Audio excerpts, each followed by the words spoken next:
ایک صاحب نے پوچھا ہے کہ آج کل انٹرنیٹ پر مسلم پاپ سٹار نشید پڑھتے ہیں جن میں موسیقی بھی ہوتی ہے، لیکن جو کچھ وہ پڑھتے ہیں وہ اچھائی کی طرف راغب کرتی ہے۔ میرا سوال یہ ہے کہ کیا یہ طریقہ ٹھیک ہے کہ موسیقی بھی ساتھ میں ہو اور وہ جو کچھ پڑھتے ہیں نغمے وہ بھی؟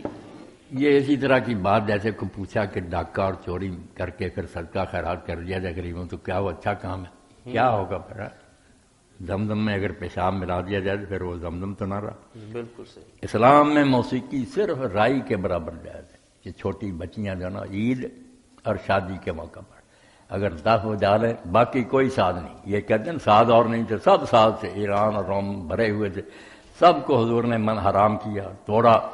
صرف دف جو ہے نا چھوٹی سی ڈھولکی، وہ بچیاں کچھ گیت گا رہے ہیں عید کے دن اور شادی پر۔ ان کے راہ بالکل پتہ کرتے تھے مدینہ سے کیوں بج رہی ہے، کوڑے مارے جاتے تھے۔ یہ موسیقی کوئی شان اسلام کے مزاج سے یہ بالکل دور ہے۔ اس کے نتائج سوائے برے جذبات بھڑکانے کا اور کچھ نہیں، شہوت کو انگیختہ کرتی ہے، برے خیالات پیدا ہوتے ہیں۔ جی